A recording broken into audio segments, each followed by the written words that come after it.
على نبينا صل على محمد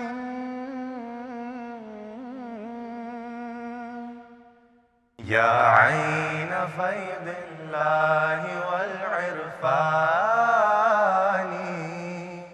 يسعى إليك الخلق كالظمآن يا بحر فضل المنعم المنان تهوي إليك الزمار بالكيزان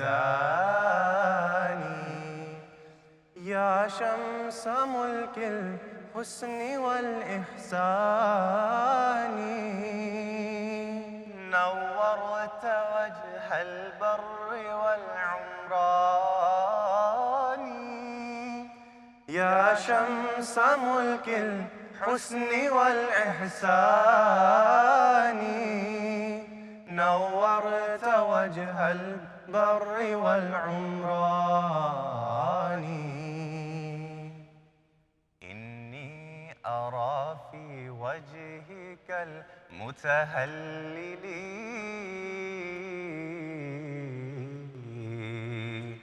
شأنا يفوق شمائل الإنسان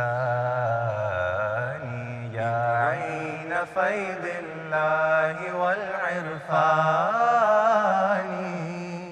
يسعى إليك الخلق كالظمآن.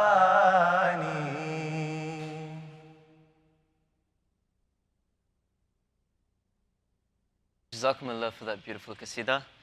How beautiful is it that, 1400 years after the Holy Prophet sallallahu alaihi wasallam, the love of the Holy Prophet sallallahu alaihi wasallam is so evident, and this Jalsa Salana is a prime example of that manifestation, of that love. We are here in the third day of Jalsa Salana, and the topic of this studio discussion is exactly this, the Holy Prophet sallallahu alaihi wasallam, and his love, which has come to this Jalsa Salana, and in context of the youth, what the Jalsa Salana means for us as youth. And we are joined by two brothers who, although they have taken different career paths, one is a student of Jamia Ahmadiyya Canada, Fatin Riaz Sahib on the far right, and in the middle we have Murtaz Riaz, who is a student of the university, York University here in Toronto. If Murtaz Sahib and Fatin Sahib, Jazakallah for joining us, we would, if you could elaborate on what Jalsa Salana, growing up in a society where we're engulfed in other affairs, and we have so many other tasks, and we have to almost create a dichotomy between our daily affairs and balancing it with Jamaat work. What role has Jalsa Salana played in shaping your love for Khilafat and for the Jamaat? I think, growing up here in Canada, going to school here, Jalsa Salana has been that thing, as a kid especially, that you look forward to those 3 days that you're going to, obviously have a good time with your friends, and obviously there are the stalls outside. And my brother can recall as well where when we were kids, we would be in the sessions, leaning against our father, just waiting for the session to conclude so that we could run outside and, have a good time with our friends. But even that in itself, that atmosphere, that experience brought us much closer to Jamaat. And, as the years progressed, by the sheer grace of Allah and the blessings of Khilafat, we were given the ability and the tawfiq, the power to do khidmat, to serve the Jamaat in various capacities. So I think our journey, and it's an ongoing journey, of course, to do khidmat and, for the Jalsa Salana especially, has been an ongoing journey, and I think it definitely has shaped our, perception and our relationship with the Jamaat quite a bit. I think definitely my brother brings a good point. I can remember fondly memories of Jalsa, leaning against her father, waiting to go outside and enjoy kulfi. And as many of us can relate, I think what's beautiful is that throughout Nizam-e-Jamaat becomes so much more evident when you go to Jalsa Salana. And how, the prayers of the Promised Messiah ﷺ and the blessings of Hazrat Khalifatul Masih, of course, through which every single thing is possible. You see that pervading every single small facet of the Jalsaga, right? Whether it be somebody behind the scenes that you don't know, that you've never seen, or whether it be people sitting on stage. All of them are equally nourished by the prayers of Huzur Anwar, definitely. I'm very glad you brought up that last point because, coming from Western Canada, when we ask, are we going to Jalsa Salana, one of the first questions that you guys may have experienced as well is Huzur coming this year, right? So if you guys could kindly elaborate as to, Huzur isn't here, but how do you see Khilafat manifest at the Jalsa Salana? Whether that's through the duties or whether that's through the atmosphere and through the knowledge, what role does Khilafat still play? Even though Huzur isn't here himself, how do you see it here? Khilafat is definitely something that supersedes, that pervades time and space. Khalifatul Masih Yadahullah Ta'ala does not need to be here physically for us to reap the rewards, the benefits, the blessings that Khilafat has to offer. And that's something that's, I think, beautiful, very beautiful about Khilafat, and unlike any other. Murtaz, if you have anything to say. One thing that I was thinking about, actually, that came up in our discussion earlier, was that one time there was a battle ongoing, briefly after the time of the Holy Prophet ﷺ, in which Hazrat Umar was Khalifa. And he was leading the Friday sermon in Medina. And another battle was happening hundreds of kilometers away in Persia. And the leader of which was Hazrat Sariya bin Zamim. And in the middle of the sermon, Hazrat Umar stopped, and he had a vision. And he was commanded by God to tell the army and the fleet that, O Sariya, retreat to the mountains, retreat to the mountains. And hundreds of kilometers away from the Khalifa, a voice from the heavens thundered that, O Sariya, retreat to the mountains. And when they did so, they eventually, through that, found the strategy to eventually win the battle and overcome the enemy. And I think that ties in so beautifully that the Khalifa does not need to be here for Khilafat to be present.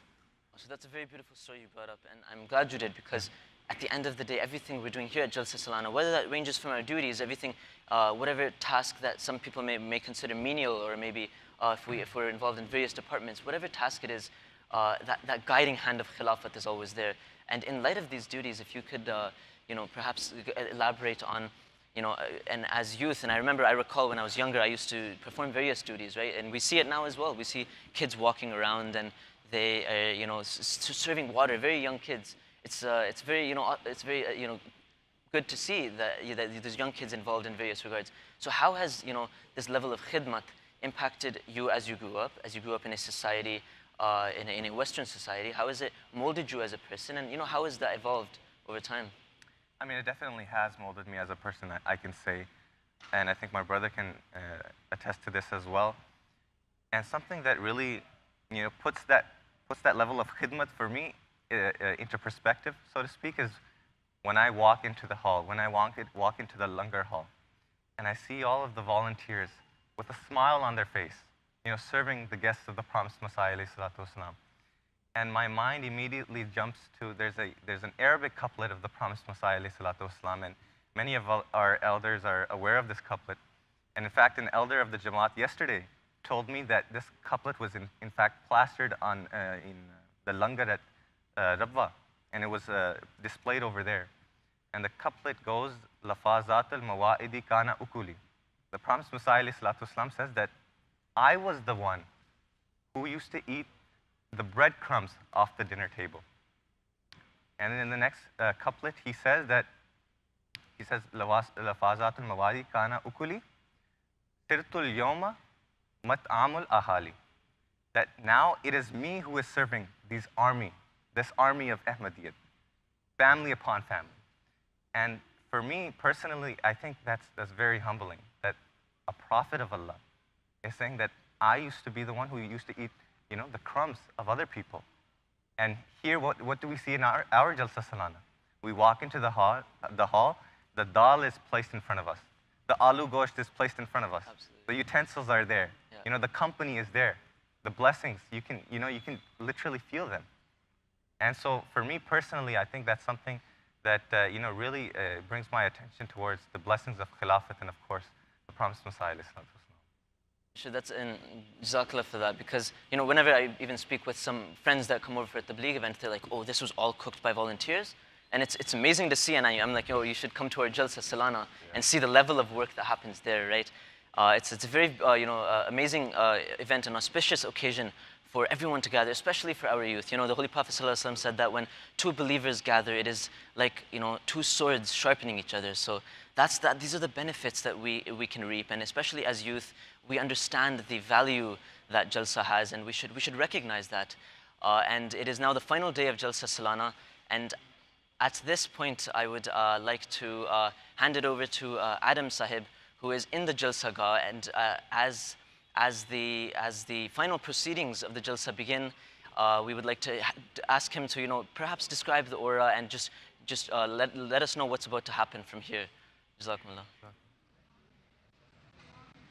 Assalamu alaikum. My name is Adam Alexander. It's nice to join you. We are sad today that this is our last session. As we near the beginning of this session, we think about all the people that we got to see today, all the speeches that we got to hear, and we need them to mean something to us. So when we leave the Jalsa, we need to remember those things that we heard. So Alhamdulillah, by the grace of Allah, we have YouTube. So I recommend that you go back, you watch these videos again, and relive that moment of the Jalsa, because it will be 1 year before we get to meet again, and it will be 1 year before we get to see our brothers. So this is an opportunity for us to keep it with us by continuing to watch it on YouTube and continuing to watch these speeches and keep it with us. We do have more sessions in the studios. We're going to go to the studios to hear another session. We're going to go to Akbar. Assalamu alaikum wa rahmatullah Akbar.